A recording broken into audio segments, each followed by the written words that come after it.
Hello, नमस्कार. मी शीतल. माझ्या mini ब्लॉगमध्ये तुमचं खूप खूप स्वागत आहे. कशा आहात सर्वजण? मस्त असताल. माझ्या चॅनलवरती नवीन असाल तर प्लीज सबस्क्राईब करा. तर इथे सुट्टी होती आणि मुलांचं इथे केक खायचं चालू होतं. तर त्यांना हा केक पाहिजे होता म्हणून त्यांनी आणला होता. नंतर इथे आदर्शची आणि माझी थोडीशी मस्ती चालू होती. नंतर सगळं झाल्यानंतर आवरल्यानंतर आम्ही चाललो होतो बाहेर. यांना सुट्टी होती त्यामुळे आम्ही बाहेर चाललो होतो. तर पाहुण्यांकडे चाललो होतो. तिथे पोहोचलो. तिथे पोहोचल्यानंतर थोड्याशा गप्पा गोष्टी झाल्या. मग स्वयंपाक वगैरे केलेला होता. मग जेवण वगैरे चाललं होतं. तर छान अशा गप्पा चालल्या होत्या. तर कसं मी जिथे पहिलं राहत होते ना तिथेच होते. तर तिथेच गेले होते. नंतर माझी एक फ्रेंड भेटली. मग नंतर तिथे त्यांच्या घरी गेलो. नंतर आम्ही एका मंदिरात गेलो. तर हे मंदिर जेव्हा मी राहत होते ना त्याचं काम चालू होतं. तर आत्ता ते पूर्ण झालेलं होतं आणि सुरू पण झालेलं होतं.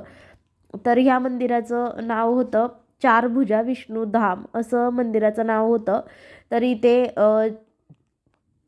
वेगवेगळ्या म्हणजे वेगवेगळ्या मूर्त्या आहेत देवांच्या वगैरे. तर जे जे आहे त्यांच्या पाया वगैरे पडलो देवांच्या. नंतर आम्ही थोडंसं फिरलो आणि थोडंसं एक राऊंड पण मारला. म्हणजे कसं देवाच्या पाया पडल्यानंतर एक फेरी घ्यायची असते. मग आम्ही एक राऊंड मारला आणि खूप सुंदर मंदिर आहे. तर तुम्हाला बघायचं असेल ना नक्की ते जावा. खूप छान वाटतं, प्रसन्न वाटतं आणि शांत पण वाटतं. नंतर आम्ही फिरलो. तर तुम्ही मंदिर पूर्ण बघा.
तर तुम्हाला हा मिनी ब्लॉग कसा वाटला कमेंटमध्ये नक्की सांगा. लाईक, शेअर आणि सबस्क्राईब करा. तर भेटूया अशाच नवीन नवीन व्हिडिओमध्ये. तोपर्यंत बाय बाय.